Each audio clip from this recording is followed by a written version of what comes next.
Amen, Mika. Thank you very much. Praise the Lord. Yeah, God bless you, Mika. Magandang umaga po sa ating lahat.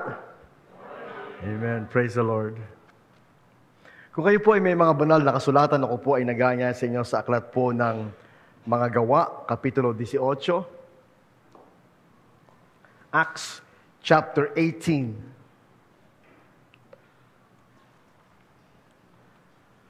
The title of this message is Priscilla, the Gifted Wife. Babasahin ko po sa inyo sa Tagalog, mga Gawa, Kapitulo 18, talata pong 18 hanggang 19. Ito po ang mga salita ng Panginoon. Pagkatapos nito, matagal pang nanatili si Pablo sa Corinto at saka nagpaalam sa mga kapatid. Pagdating sa Cenchrea, nagpagupit siya ng buhok sapagkat natupad na niya ang kanyang panata. Sumakay siya sa barkong papuntang Syria kasama ang mag-asawang Priscilla at Aquila. Pagdating sa Efeso, iniwan ni Pablo ang dalawa at siya'y pumasok sa mga sinagoga ng mga Hudyo at nakipagpaliwanagan sa mga naroon.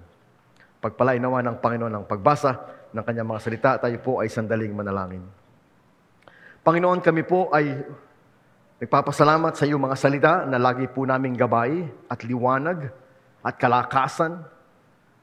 Dalangin po namin naman na ang mga salita mo ngayong umaga ay magbigay sa amin ng inspirasyon at ng encouragement and challenge to be the best that we can be. We thank you that your Holy Spirit is here to speak to us, to guide us. Give us an open heart and open mind, we pray. In Jesus' name, amen and amen. Habang pinagpe-pray ko po kanina si Dayan sa kanyang birthday, I hope si Dayan ay nanonood this morning. Nag-flashback lang po sa aking mind nung pong tayo po ay nasa garahe pa ni Ate Silang. Si Dayan po ay laging nakaupo on this side, laging nasa likod. Yan si Dayan. Doon siya laging nakaupo. Very friendly, very nice. Kung nakita niyo po Sister Mercy, parang na rin nakita si Dayan. Pareho naman silang maganda. Yan. Isa pa hong lagi ko naaalala ko noong panahon ng garahe ni Ate Silang ay si Bernadette. Masipag din po niyang magsimba. Kasing ganda din po siya ni Sister Cecil. Ayan, ang ganda mo Sister Cecil. Wala naman siya ibang kukuhanan ng ganda kundi si Sister Cecil. And now they are both wives. Mga misis na po sila. And hindi ko lang nakakausap masyado si Ariel, pero I think si Ariel was very happy na ang napangasawa niya ay si Dayan. Eh si Miles, I'm sure si Miles very happy na ang napangasawa niya ay si Bernadette. Di ba na Miles, no? Pero you can never imagine kung sino ba ang mapapangasawa mo in the future.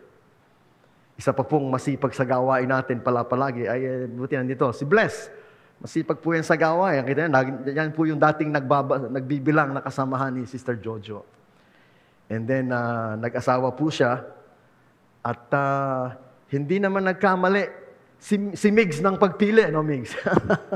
Hindi naman nagkamali si Migs ng pagpili because si Bless is a very faithful, loving, hardworking wife. Alam niyo po, si Bless ay accountant, tama no? Na talagang, pero alang-alang sa pamilya, alang-alang kay Migs, alang-alang sa mga anak, sinacrifice niya yung kanyang napakagandang career so that she can raise her family. Kaya po yung pong mga kapatiran natin na pinagpala ng Diyos, ng beautiful, hardworking, gifted wife. Ito pong mensaheng ito ay para sa lahat ng ating mga kababaihan, mga kabataan. At ito po'y para kay Sister Presi na nasa Canada. At kay Sister Ate Silang na nasa heaven. Yung mga kapangalan na si Priscilla Ate Silang at Priscilla Ate Presi sa Canada. Now, alam niyo po, ito pong si Priscilla ay mababasa niyo sa Bible in only 6 different passages. 6 lang pong passages ang nagme-mention sa pangalan ni Priscilla. 4 po doon, ang banggit ay laging Priscilla and Aquila. Lagi inuuna yung misis. Para po bang si Puring at si Mando. Hindi si Mando at si Puring. Bakit kaya ganun naman? No? Si Puring at si Mando. Para atang mas gifted si Puring kaysa kay Mando. Pagka ganun ang banggit. Si Puring at si Mando. Madalang po yung si Aquila at Priscilla. Laging si Priscilla at si Aquila. It shows you something about the giftedness of this wife, Priscilla. Andiyan naman si Joy sa taas. Kaya ko po nabanggit itong ating mga young mothers na nare-recall ko lang, nagre-reminisce lang ako way back many years when I was looking at Diane doon kay Ate Silang na garahe at si Bernadette at si Bless. Kasi po ngayon, ibang generation naman ang ating tinitingnan. Yung generation ni Riza, yan. Yung generation ni Joyce, at ni Pauline, kung nandun, at ni Patty, yan naman ang ating mga young girls na ini-imagine natin, sino kaya ang mapapangasawa ni Riza? O ni Joyce? O ni Patty? Ayan. Saka na si Sofia, bata pa si Sofia eh. Hindi pa, matagal pa, oo, matagal pa. In fact, sinabihan na ako ni Aaron eh, o pastor, pag nagdibo si Sofia, saka si Solen, matagal pa si Sansa, matagal pa talaga. Sana nakakatayo pa kami ni Chairman. Mabilis lang po ang panahon, but you can imagine these young people. Yung anak ni Bernadette na si Nika. Mali. Si Nika yung kumanta, beautiful girl, beautiful voice. Yan, sila, ano nga ba yung pangalan, ma'am, ni anak ni Bernadette? Dalawa yun eh. Sophia din, tama. Beautiful girls. So, napaka-critical yung pong pagpili ng mapapangasawa. And I hope to God that this early in your life, you are already praying to God to guide you and to lead you in your choice. Dito po sa aklat po ng Acts chapter 18, binigyan po tayo ng ilang glimpses sa buhay nitong si Aquila and si Priscilla. Simulan po natin, Ate Joyce, dyan sa 18, 1, 2, and 3. I will read for you. Acts 18, beginning with verse 1. Pagkatapos umalis si Pablo sa Athens, and went to Corinth. I'll read in English. Continue. Verse 2. There he became acquainted with a Jew named Aquila. So Aquila is Jew. Hudyo siya. Born in Pontus. Who recently arrived from Italy with his wife, Priscilla. Now, si Priscilla po ay Italian. Roman citizen. Si Aquila po ay Jew. So, mixed marriage. Umalis po sila sa Rome because pinalayas ni Claudius Caesar ang mga Jew sa Rome in AD 49. So they left at they went to Corinth. Doon po sila nagpunta. Doon nila na-meet si Apostle Paul, verse 3. Paul lived and worked with them for they were tent makers just as he was. So, si Apostle Pablo po ay tent maker by profession. Siya po ay Pharisee at the same time tent maker. Nagagawa ng tolda. Yun po ang kanilang kabuhayan. Dahil po naging Christian si Apostle Paul, nagmi-mission siya, naging missionary. Nagpunta po siya ng Corinth. Na-meet niya itong dalawa na galing naman ng Rome. Kaya po sila, nagkaroon ng friendship, pare-pareho silang mga tent makers. In fact, nagstay po si Apostle Paul dun mismo sa bahay ni Aquila and Priscilla. And ang sabi po dito sa Tagalog, sila po ay magkakasamang gumagawa ng tolda. So they joined together. They joined together. Ano po ang purpose ni Paul? Bakit siya gumagawa ng tolda? Para po hindi na niya hingin yung kanyang pangangailangan sa kapatiran. Ang tawag po doon sa modern term ay mga tent makers. Ganun din po, tent makers. I am a tent maker. Chairman, our Pastor Armando Santos is a tent maker. What do you mean? Kami po yung mga pastor na nagtatrabaho. Hindi po kami umaasa totally sa suporta ng simbahan. Sa Canada po, marami ako mga kaibigan doon, sila po ay tent makers din. By vocational pastors. By vocational, meaning two professions. During the week, sila po ay nagtatrabaho, and on weekends, sila po ay nagpapastor. That's the only way many Filipino pastors survive in Canada. Pati po si Pastor Eli, kung nanonood po si Pastor Eli, siya po ay nagtatrabaho din sa Canada at nagpapastor. Hindi ko po alam kung siya po ay nag-retired na ngayon. Pero po nung ako'y nagpunta doon, sinasama pa niya ako sa kanyang clinic. Siya po ay nag-ECG sa isang sa kanyang, meron pong doktor na Canadian, siya po yung taga-ECG. Ating yun ang kanyang ginagawa. So siya po ay medtech. Ito pong si Pastor Eli ay medtech at nagkakwentuhan po sila ng wife ko na sa kanilang mga trabaho. Dati din po nagtrabaho kasi si Pastor Eli sa Philippine Heart Center and my wife ay nag-training sa Philippine Heart Center. So marami pong mga pastor na they work so they can serve the church without becoming a burden to the church. Kasi po kung kami ni Pastor Armando Santos ay full-time, it will be a big stress sa simbahan sapagkat you need to provide a lot of money to support the family of the pastors. At ang sabi ni Apostle Paul, I do not want to be a burden to you, so I work with my hands. Yun po ang sabi ni Apostle Paul. Mahal namin ang gawain ng Diyos. Mahal namin ang church. Mahal namin ang mga miyembro at ayaw namin maging burden sa inyo, so we work. At doon po nila na-meet itong si Priscilla at si Aquila at pare-pareho po silang nagtrabaho. Sila'y nagtrabahong kasama nila. Verse 3. At sila'y manggagawa ng tolda tulad niya at siya ay nakitira sa kanila at sila'y nagtrabahong kasama nila. So magkakasama silang gumagawa ng tolda. Hindi po beautiful. But the beautiful thing is, hindi po binabanggit dito kung believer na si Aquila at Priscilla nung nanggaling sila sa Rome, but definitely, nung na-meet nila si Apostle Paul, sila pong mag-asawa ay na-disciple o i-disciple ni Apostle Paul mismo. Yun po ang napakagandang example ni Apostle Paul when it comes to discipleship making. Discipleship making, mga kapatid, is you disciple people where they are. So in this case, sila po'y together in their business at dinidisciple niya si Priscilla and Aquila habang sila'y nagtatrabaho. Kaya nga po yun po ang magandang approach sa discipleship. I-disciple mo yung kasama mo sa opisina, o i-disciple mo yung kasama mo sa school, o i-disciple mo yung iyong kapitbahay, yung iyong friend, kasi meron kayong common contact na.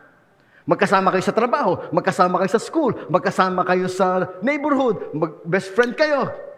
So, it's easy to disciple someone you work with or you live with. Tingnan po natin yun, magandang halimbawa po yun ng discipleship. At ito pong discipleship na ginanap ni Apostle Paul kay Priscilla and Aquila ay naging daan upang sila ay maging committed servant of the Lord.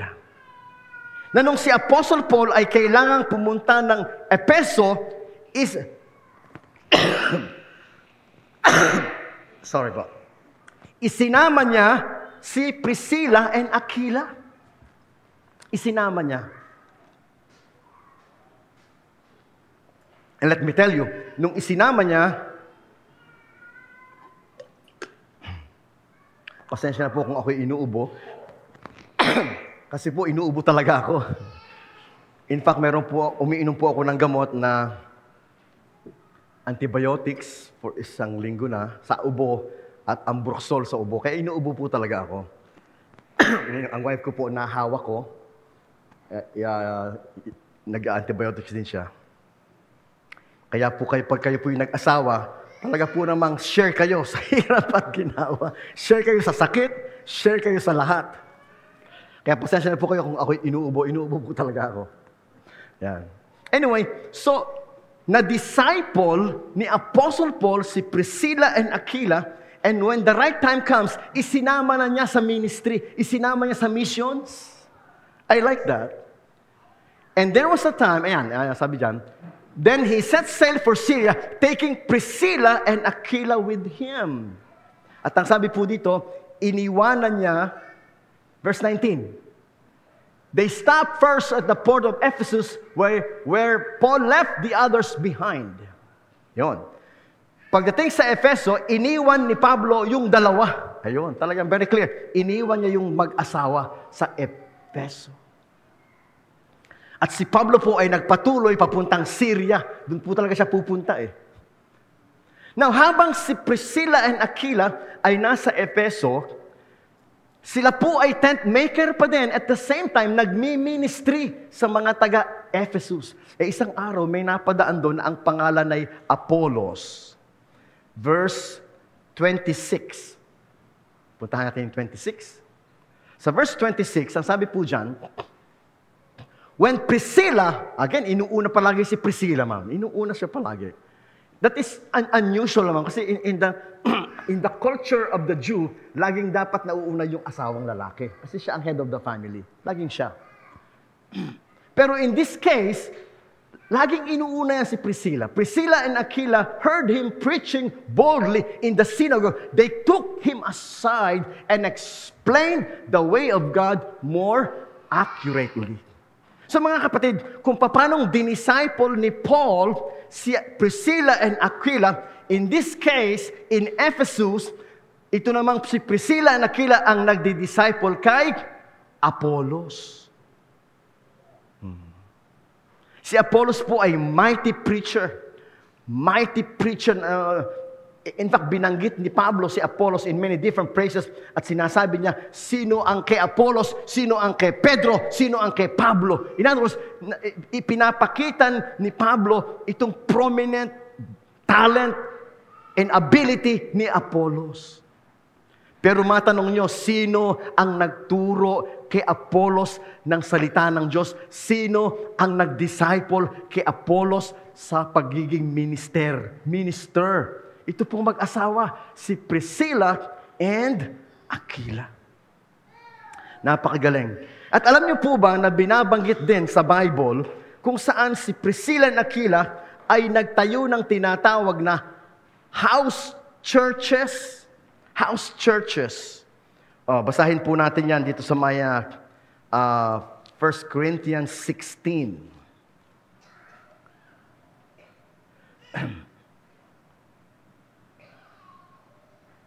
I'm sorry, that's Romans 16. Meron din sa 1 Corinthians, Joyce, ano mo dyan?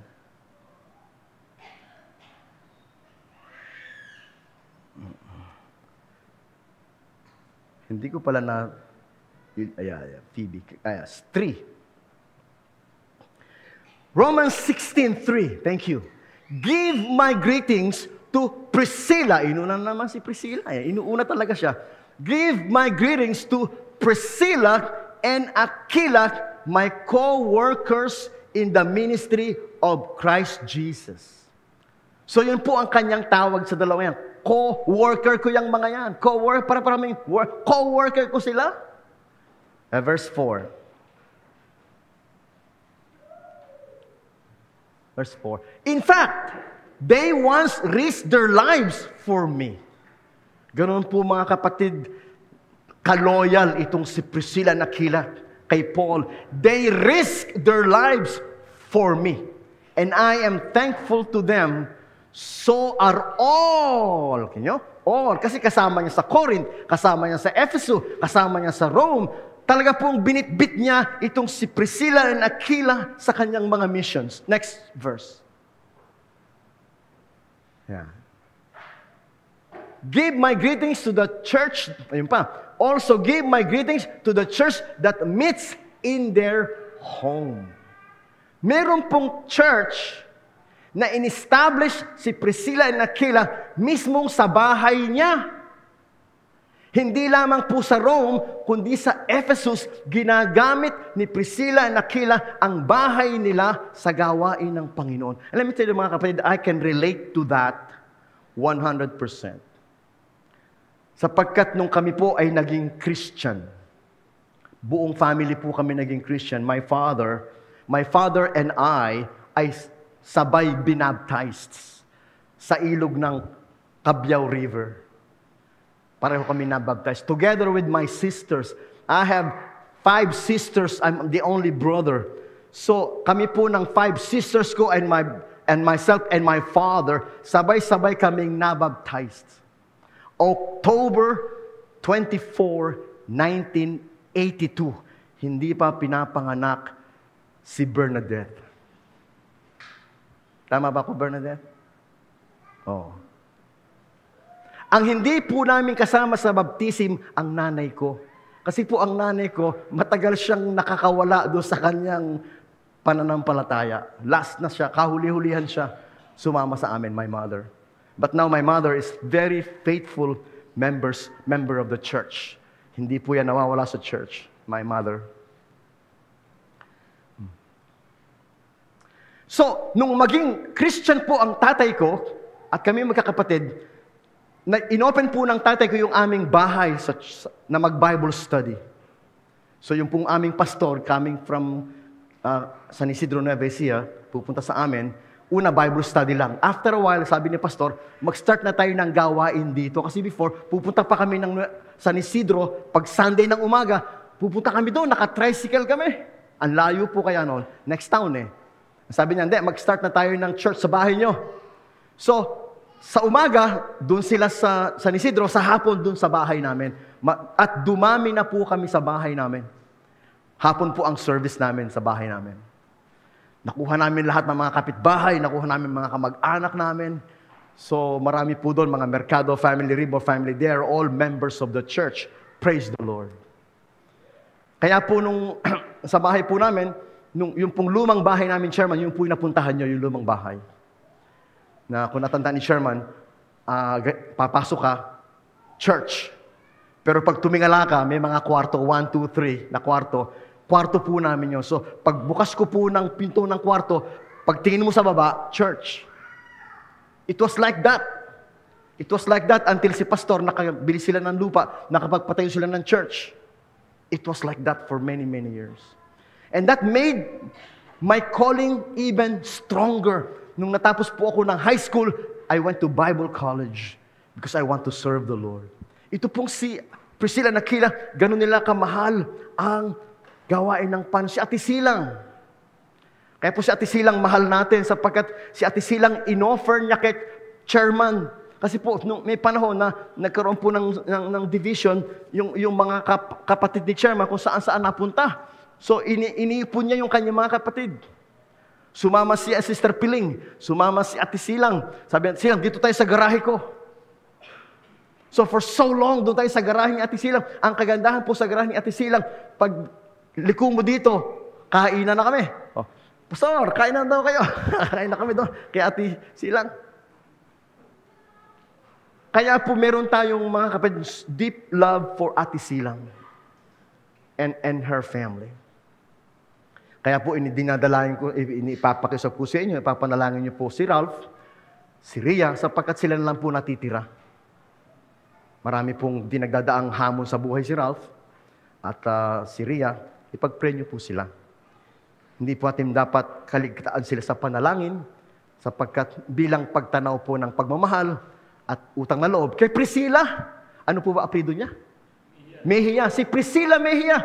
Hello po sa heaven. Priscilla Mejia. Na mga kapatid, alam niyo po, ang kamukha po ko po bilang pastor. Dati ma'am, ang naging parang inspirasyon ko sa pagpapastor, si Pastor Carlos Novesteros. Kung kilala niyo, Pastor Carlos. Yan sa Grace Bible Church. Kasi po si Pastor Carlos, yan po yung single. Committed sa Panginoon. Kung saan-saan na po siya nagpastor, nag-mission.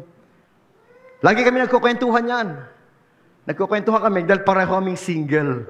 Single for Jesus. Forever. Kaya kami, single for Jesus. Kasama namin si Mark Abiles. Mark Abiles. Puro kami single for Jesus. Nung ako po mag-aasawa na, kinausap ko si Pastor Carlos. Pastor Carlos, pasensya ka na, pero titiwalag na ako sa ating sa ating samahan ng mga single for Jesus forever. Mag-aasawa na po ako. Not long after that, si Mark Abiles tumiwalag na rin sa single for Jesus forever. Alam niyo po, mahirap kasing magpastor ng single. Yung po ang aking na-discover nung ako po yung mag-30 na, ang hirap palang magpastor ng single. Hindi ka po ba makakonsentrate? Hindi ka makafocus. Kaya si chairman, nag-asawa na kasi alam niya, mahirap. Mahirap kasi ma'am yung pogi ka, tapos nagpapastor ka, ang gulo. Tanong nyo kay chairman kung di totoo. Ang gulo. So, nag-asawa na si chairman. Ako po nagpe-pray ako kay Lord, bigyan niyo naman po ako ng partner in life. Kasi po parang it feels hard to be lonely. It feels hard to be single. So I pray to God. And by the grace of God, nakita ko po si Maricel Regino. Hindi pa po siya doktora noon. Estudyante lang siya. Nakita ko po sa church ko nakita. Doon po sa Evangelical Church of Casanova. Ako po ang pastor, siya po ang treasurer. So, siyempre po, alam naman ni Sister Jojo, ang pastor, lagi napunta sa treasurer. At, pastor, ito na allowance mo. Pastor, ito na support mo. So, lagi po akong pupunta sa kanya, pastor, ito na support mo. Siyempre, laging ganon. Abay, na-inlove sa akin yung treasurer.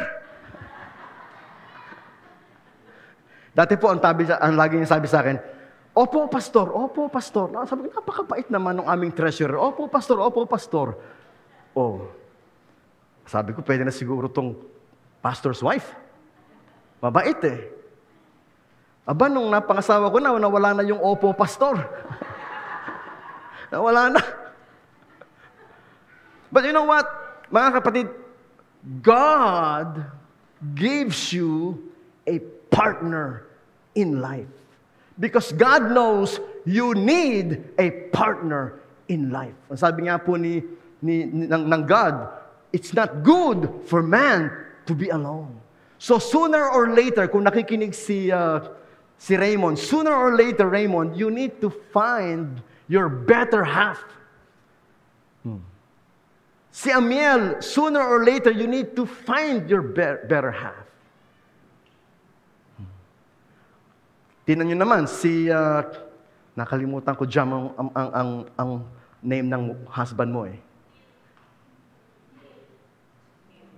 Neil. Neil, tama, si Neil. Si Neil, tahimik lang yung si Neil Nung nag-meet kami, nagka-counseling kami, tahimik siya. Medyo serious type siya. Pero ngayon, laging nakangiti. Tingnan nyo si Neil, hindi ko siya nakitang tahimik ngayon. Lagi siyang smile. Very happy siya na binigyan siya ng beautiful wife at binigyan siya ng very active kid. Very, very active kid. Alam niyo po, kapag nakapag-asawa kayo ng bigay ng Diyos, lagi kayo nakangiti. Tingnan niyo si Migzo, lagi nakangiti. Tingnan niyo si Benji, lagi nakangiti. Tingnan niyo si Brother Boy, lagi nakangiti. Si Joey din, lagi nakangiti. Sino ba dito yung... Si Aaron, lagi nakangiti. Pagka ikaw happily married, lagi ka nakangiti. Si Niles, lagi nakangiti. Meron ako nakikita minsan, yung wife hindi nakangiti. Siguro, sabi niya, sino ba ito napangasawa ko? Pero yung husband, pag nakaasawa ng beautiful wife and gifted, talented wife, lagi nakangiti. Kasi they're happy. They're happy that God has given them such a lovely, caring, wonderful, gifted wife. Sino po sa inyo ang nag-date nung Valentine's? Taas nga kamay? O Migs, dinate mo ba yan nung Valentine's? Hindi. O Niles, dinate mo ba yan nung Valentine's? Very good. O Joey, dinate mo ba yan nung Valentine's? O Brother Boy, dinate mo ba siya nung Valentine's? Aaron, dinate mo nung Valentine's? Hindi! You have the most beautiful, wonderful, patient wife. You know what? Hindi yan nakikibo, pero I love Ronnie. Beautiful spirit inside. Kahit hindi mo dinate, nasaan ka ba? Biro lang. Busy, no?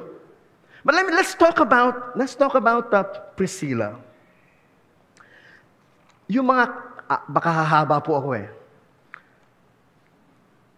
Let me focus on the character of Priscilla that makes her the gifted wife. Number one, Priscilla is hospitable. Ano po yun? Bilang isang wife, ano siya eh, hindi siya yung complain na, ano ba naman yung mga bisita, punta rito, kain dito. Hindi, may mga ganung wife eh. Na complain kapag pupunta yung mga friends mo, o lagi ka, busy ka. Si Priscilla is hospitable. Welcome sa kanya lahat ng mga kapatiran, welcome sa kanya lahat ng mga gawain, welcome sa kanya lahat ng mga naghahanap ng ebanghelyo. Open ka sa bahay ni Priscilla. And I think that's important sa isang babaeng gustong gamitin ng Diyos. Dapat, hospitable. Welcome lagi ang mga tao sa'yo. Nakarating na ba kayo sa bahay ni Mrs. Santos? It's a beautiful house. And nung mga nakaraang panahon, lagi tayo nagpupunta doon, may mga gawain tayo doon. Hindi na lang masyado ngayon kasi matatanda na kami. Hindi na kami nakakapunta. Another story about Priscilla is that Priscilla is caring. Caring. Mapagmalasakit siya. Nakita natin kung paano yung pinagmamalasakitan yung mga miyembro ng simbahan. Caring. Accommodating. Madaling lapitan, accommodating. Approachable. Yan si Priscilla. Hindi ka mapapahiya pag lalapit ka sa kanya. In fact, ma'am, ito, iniisa-isa ko to, itong lahat ng mga karakteristik ni Priscilla, ma'am, it describes you. It describes you. Kaya ka ma'am, perfect partner ka. I'm telling you, walang masyadong tao sa Boracay. Boracay is all to ourselves. Kasi walang tao, walang foreigner. Kasi nga po, may pandemic. Pero sumugod kami doon para kami mag-mission. Di ba? Praise the Lord. Adventurous din si ma'am eh. Kaya natutuwa naman kami, Joy and Aaron, na ang tatay at nanay nyo, at their age, ina-adventure nyo. Kasi kailangan nila yun to keep their spirit young. Di ba, no? So, Japan, Korea, New Zealand, Australia. Mag-tour kaya kayo ng, ma'am, yung cruise. Europe. Hanggat nakakalakad. In fact, sabi ng wife ko, Daddy, hanggat bata pa tayo, dapat mag-tour tayo. Kasi pagka hindi ka na makalakad, paano pa yun? Paano pa tayo mag-tour, hindi ka na makalakad? Sabi ko, makakalakad pa ako. Don't worry, chairman nga, 76, nakakalakad pa eh. Oh. Adventurous siyang si Priscilla. Okay lang sa kanya sa magpunta. Daring. Passionate. Lagyan mo lahat dyan, Joyce. Passionate. You can read it. Yung passion ni Priscilla sa paglilingkod sa Panginoon. Faithful. All the way to the end. Faithful yan. Si Priscilla. In fact, nagpapasalamat si Apostle Pablo kasi hindi nila iniwanan si Paul in danger. They risked their lives. Sabi po ni Apostle Paul. Loyal yan. Faithful. Loyal. Lagay mo, loyal. Sacrificial. Handang mag-sacrifice. Humble. Unselfish. Unafraid. Yan. O, tingnan nyo yan. Aaron, if you ask me, Aaron, look at me. If you ask me, that describes your mother. Diba? That describes your mother. Kaya si Mrs. Santos ay gifted wife. Gifted wife. Kaya ang tawag ni Chairman, alam niyo ba si Chairman, pag nasa CM kami, ang tawag niya kay Mrs. Santos, Ma'am. Ma'am. Ma'am. Ano nagagawa si Ma'am? Ma'am. So driver siya, tapos boss niya si Ma'am. Ma'am. Boss niya. Kaya nung araw, nung punta kami sa CM, si Mrs. Santos taga-bit-bit ng lahat ng gamit ni Ma'am. Driver ni Ma'am, teacher ni Ma'am, assistant ni Ma'am, hindi yan nawawala kay Ma'am. Kasi gifted wife eh. Hindi naman nagbago Ma'am ang role, no? Hanggang ngayon, ganun pa rin. Hanggang ngayon, hanggang yung lumipat lang kayo from CM to here, ganun pa din. Behind any man's success is a loving wife. Tama ba, Chairman? Amen? Meron po tayong mga miyembro dito, I will not mention any name. And I feel sorry because their lives are broken because their wives abandoned them. I have one man right now. Di ba, Sister Dory, ang ganda ng karir niya, ang dami niyang pera. Di ba, Sister Dory, hindi na ako mag-mention ng name kasi naka-online eh. Pero kilala siya, gwapo siya, maganda karir niya, maganda buhay niya, hiniwalay ng asawa. Wala na. Kaya po ngayong mga kabataan, ang hanapin nyo yung kamukha ni Priscilla, the gifted wife. Hindi laging maganda. Hindi laging maganda ang criteria. Ano nga sabi sa Biblia? Huwag nyong tingnan yung maganda sa mukha, o maganda sa buhok, o maganda sa damit. Ang tingnan nyo yung maganda ang puso, maganda ang karakter, maganda ang pananampalataya. Yun ang tingnan nyo. Because behind every man's success is a loving wife. Kaya po ako, nagpapasalamat ako sa Panginoon, binigyan po ako ng loving wife. Yan. My wife is a loving wife. Bagamat hindi kami minsan nagkakaintindihan, ganun po ata man pag matalino sa iyo yung wife, no? Pag matalino sa iyo yung wife, hindi kayo magkaintindihan eh. Lagi, Dr. Maricel Ribo. Sabi ko sa kanya, doktor din ako eh. Reverend Dr. Ted Ribo. Oh. Kasi ako, Doctor of Divinity ako eh. Ikaw, Doctor of Medicine. Dalawang reason ba't di kami magkaintindihan, ma'am. Number one, age gap. Siyempre, ang isip ko, lagi bumili po kami ng carpet. Sabi ko yan, gusto ko yan. Ang ganda-ganda. Sabi niya, lumang-luma naman niya. Ang pangit-pangit na. Ito mas maganda. So it reveals to me, iba ang taste ng mga old sa mga yan. So now I understand. So malaking bagay po yung age gap. Ikalawa, hindi lang po age gap, syempre yung iba pa, kamukha nga yung pinag-aralan. Oh. Kaya po mga kapatid, mahalaga sa pagpili ng mapapangasawa, yung pipili ka talaga yung ayon sa kalooban ng Diyos. Kasi pag hindi ka pumili ng ayon sa kalooban ng Diyos, pwede kang mag-failure in life. Behind every man's success is a loving wife. If you have a loving wife, you can be sure you will be successful in life. Kamukha ni Chairman, very successful. Kamukha ni Migs. Kamukha ni Aaron. Kamukha ni Joey. Kamukha ni Neil. Kamukha ni Brother Boy. I can mention all of you.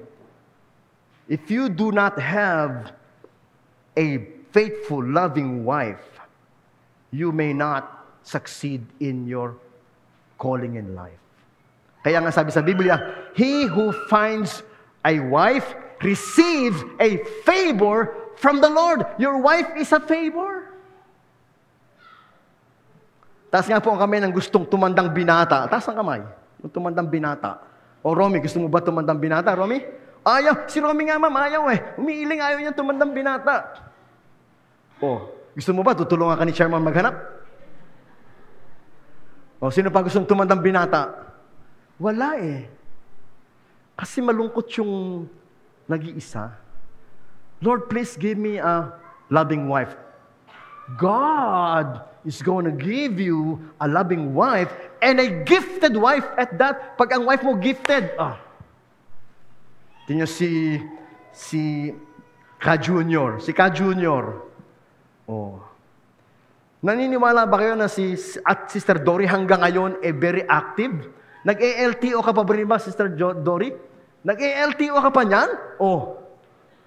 Even in fact, alam niyo po ba, panahon ng pandemic, siya lang. Nag-ALTO pa rin, Sister Dory, panahon ng pandemic.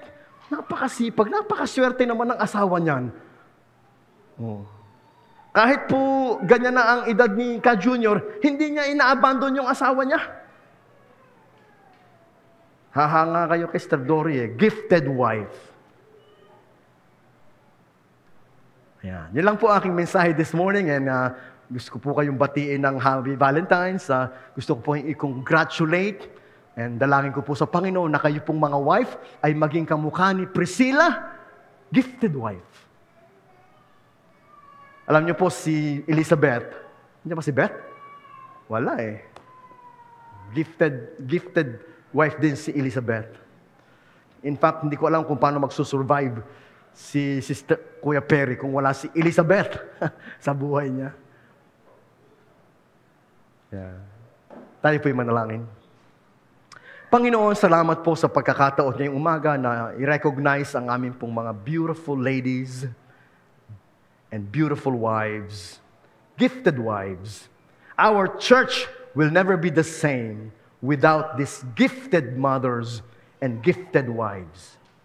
Alam po namin, Panginoon, that the success of the husband depends on the relationship they have with their wives. So allow us, Father God, to develop that wonderful relationship in Jesus Christ.